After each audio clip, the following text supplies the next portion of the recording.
So you guys are probably wondering, what the hell happened to the compact? Where is it? I want to see the update. I want to see it run. Well, unfortunately, it's gone. I don't have room for that thing. It's huge. I have no place to put it. And trying to sell it or give it to anybody who's willing to pay to ship the damn thing is going to take me forever, and I need the space back. So, unfortunately, the compact has gone back to heaven. Or hell. I did actually make a sad attempt at getting it running again. I stuffed a 20 gig Seagate Barracuda in it, which is the smallest drive I can find, and the BIOS won't recognize it, obviously, because it has I want to say it has like an 8 gig limit on it, and I cannot get the F10 setup partition installer to work unless the drive is recognized. It's like a catch-22. So off to the dump it went, from which it came from. So it's gone. Sorry guys, had to go. And besides, once I got it running, what the hell am I going to do with it? I have no place to put it. I have enough stuff here. I need a bigger house. Jesus. Anyway, so back to the machine that I desperately want to save because it's in such good condition. We have the Epson ActionNote. And thanks, you guys all provided a lot of useful information. I didn't realize that the SLC series 486 processor was in fact based on the 386. And then I think it was V Westlife who pointed out that the coprocessor slot was for a 387, and I'm like, you know what? God damn it, he's right. Yes, it actually, I knew that socket looked familiar. And no, it wasn't a 486 socket. A 486 socket would have been a land grid array pin type. But anyway, so here we have the Epson ActionNote in all its glory. I've done some playing with it, and I'm going to put some of the footage in the tail end of this video. I got the hard drive working. What I had to do, I used the Macintosh one. The Macintosh drive that kept causing the BIOS failure the controller failure warnings. I jumpered it to a, I think a master drive, and bam, it comes up. So let's turn it on.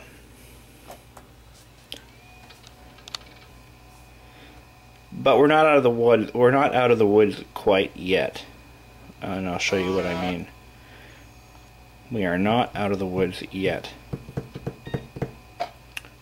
So she boots up fine, no problem. The problem is the floppy drive is causing me a lot of grief. It actually fails during the install of DOS, and the drive completely falls away. It's like it disappears. So still not entirely certain if we have a failing floppy drive or a failing logic board.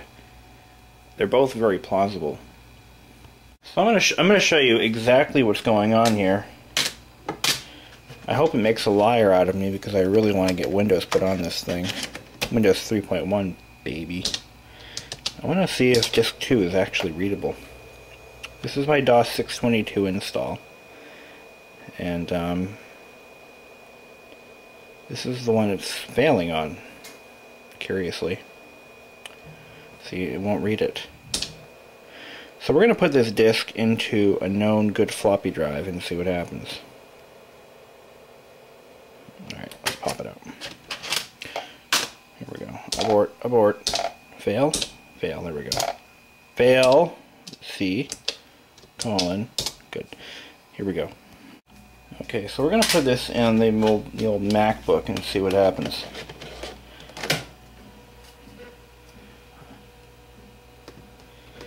Let's see. Is the disk readable?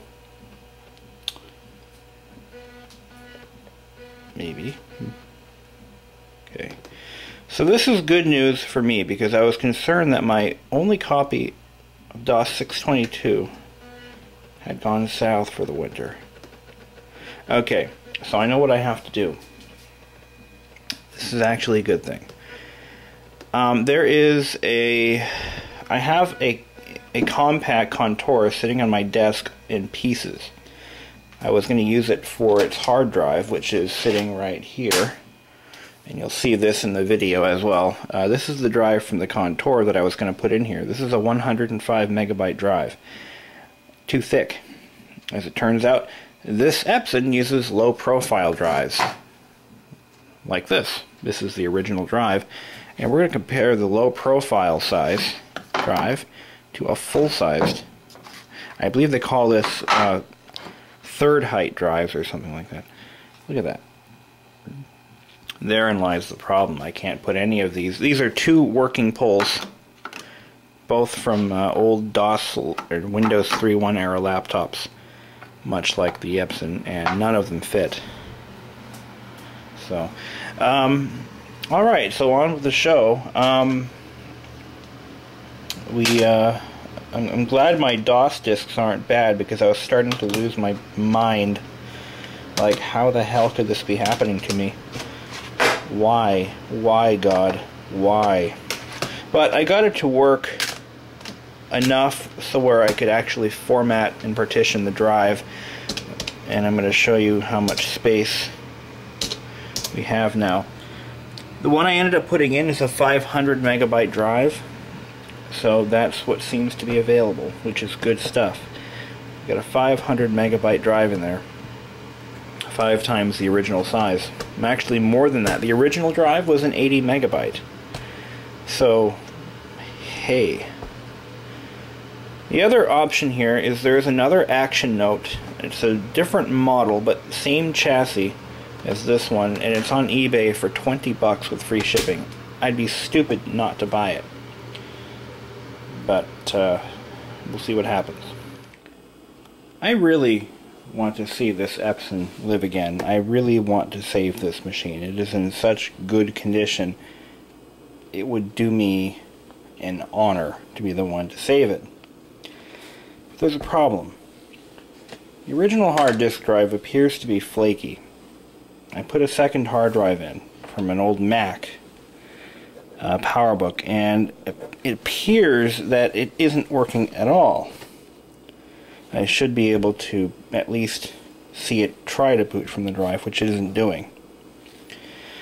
So I've rounded up all of my old IDE hard drives for laptops. And by the way, the Apple one is an IDE drive, even though a lot of the old Macs use SCSI drives. This one uses an IDE. This is the original Quantum Go drive. And it is one of the low-profile design drives of the early 90s. This is a very uncommon size. Makes it even harder to replace. What we have here is a typical Connor drive. This is about a 100 meg drive from a compact Contour 486. Okay, we have here, and this is a known working pull. This is another known good pull. This is a Toshiba 500 meg drive. This came out of a, for the life of me, I can't remember what the hell I took that out of. Anyway, doesn't matter. Point is, these two drives will not fit, but they're the only functioning IDE drives that I have right now. So we've got to figure something out. I think what I'm going to do is put them in just to see if I can get the machine to acknowledge them. My goal right now today is to determine if the motherboard is failing or if the drive itself is the issue. So we're going to go and crack this puppy open, and we're going to put one of these drives in.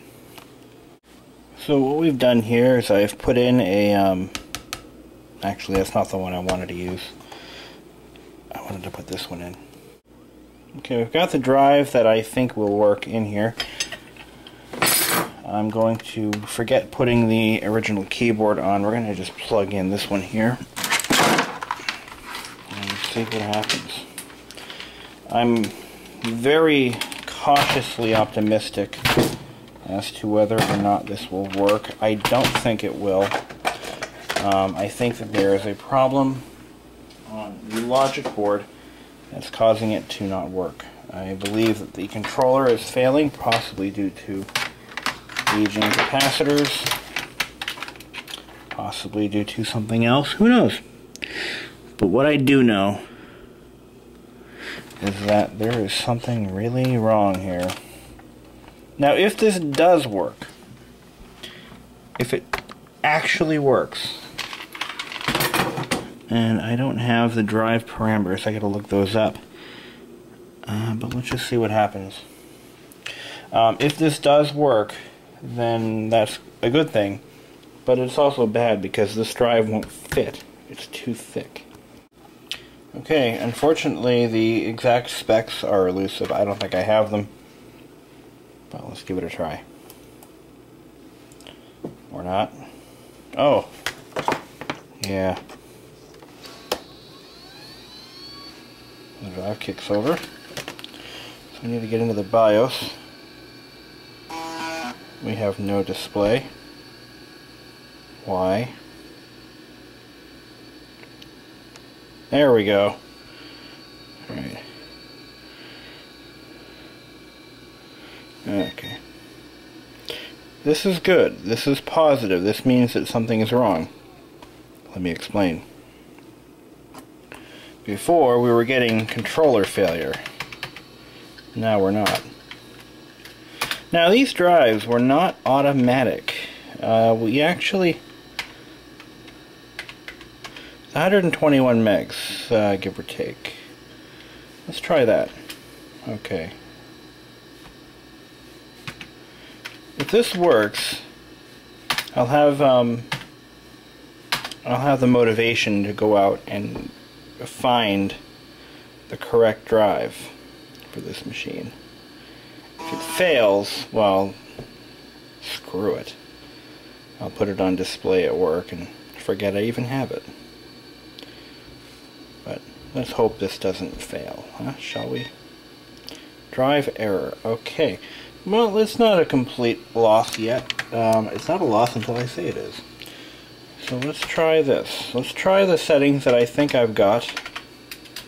And, you know, I still have another drive I can test. You know, I'm not going to give up on this that easy. Let's see. Let's try a user setting.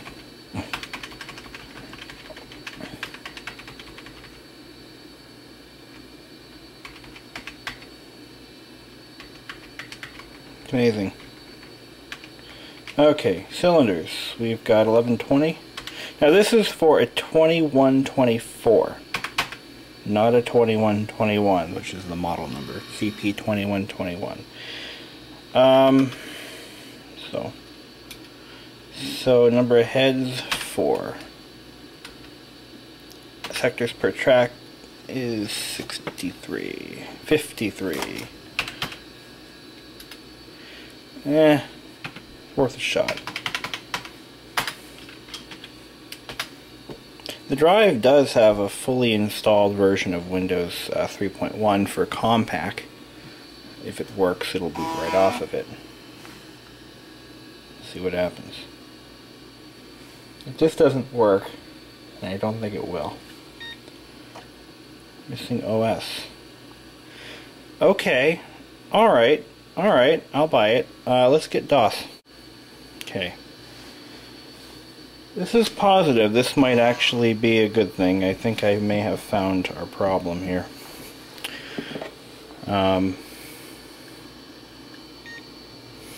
It looks like it seized the drive.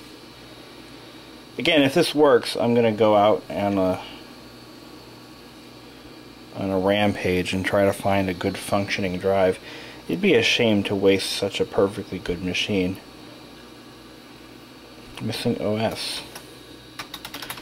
It should at least boot from the floppy drive. Alright, let's try something else here.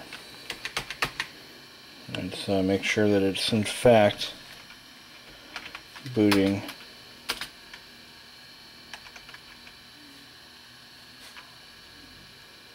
Let's see here. That ain't right. That ain't right at all. Well,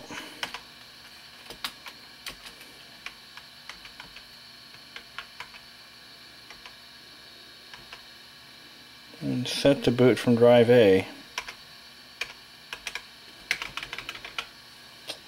Well, that ain't good.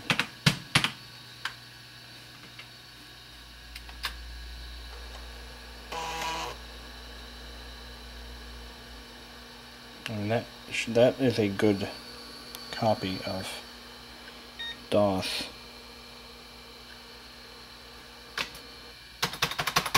That it won't boot from, and that is disk 1. Yeah, that should be bootable. And this is bad. What are we going to do? We're going to try the Toshiba this time. This is a 527 megabyte drive. I don't think that it'll take it because the BIOS limitation is probably too great. Worth a shot. I got a 500, 1023 cylinders. See, they were smart. They printed it all on the machine, 16 heads. You're probably wondering, well, why doesn't it automatically detect? Well, older BIOSes didn't do that. That was not something that... so if your clock battery died, your machine wouldn't boot. So, anyway. Got a 504 meg capacity, so... let's try it. Oh, damn, I didn't save. I had to do that too. Okay, let's do this again. 1023. We had 16 and 63 sectors per track. Save and exit. Yep, thank you very much. Here we go.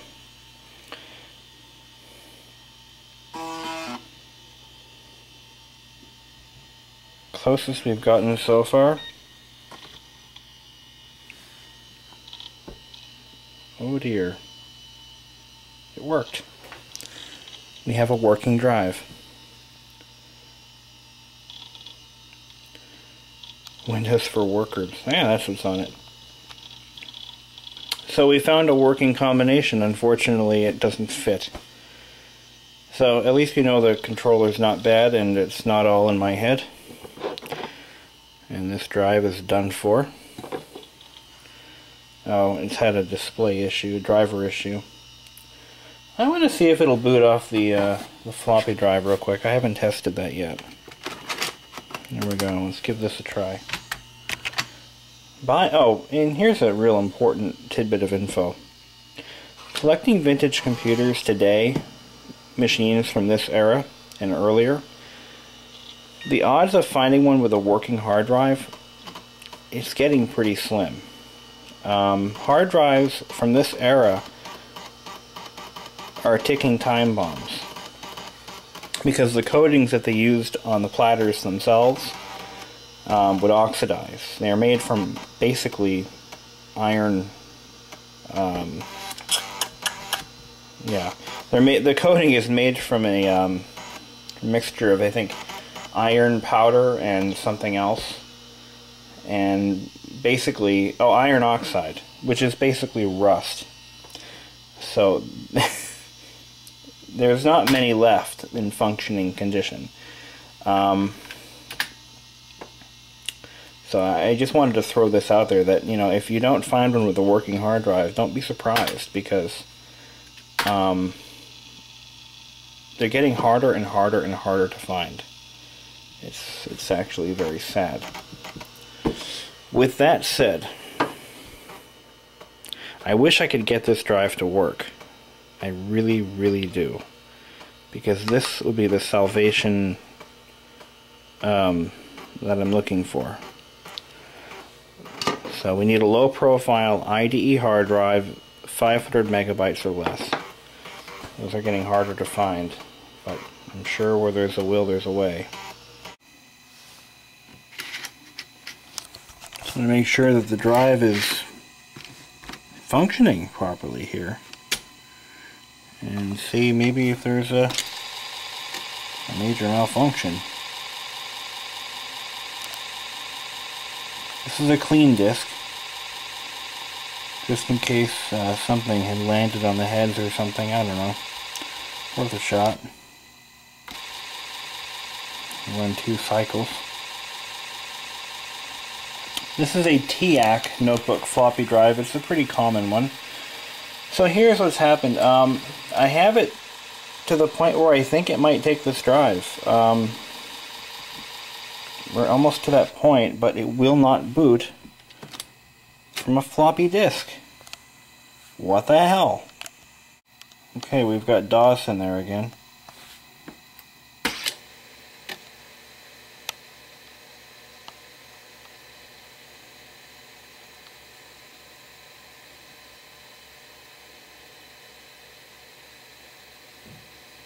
It's not even seeing the boot sector. Are you kidding me? Alright. So there's something going on. I don't know if this machine has a faulty controller, drive controller, or what. I don't know what to think at this point. So, you're kidding me. I have it running a copy of DOS 3.3 that I have had for ages.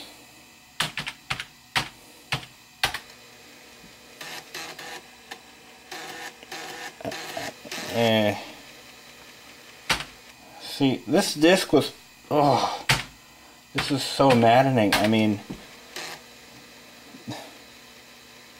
you can't win, man. You just can't win. This disc I haven't used in years. It was my sole DOS disk for so long. Worked fine, now it doesn't. So it looks like my, oh, what the hell, man. My software is all dying on me. I just don't know what to think anymore. I don't know what to do. This disk is bad.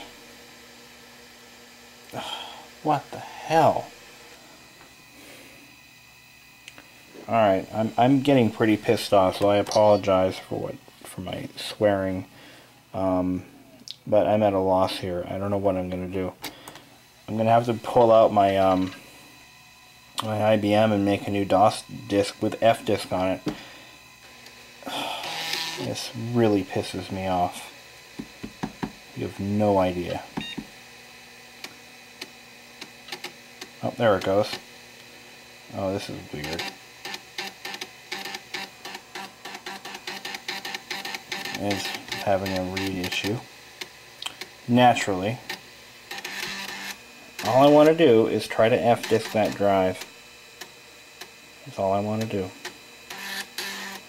Okay, we're going to exit setup, and we're going to run F-disk from the prompt.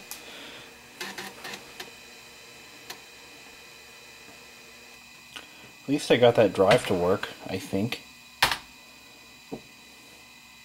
Wait.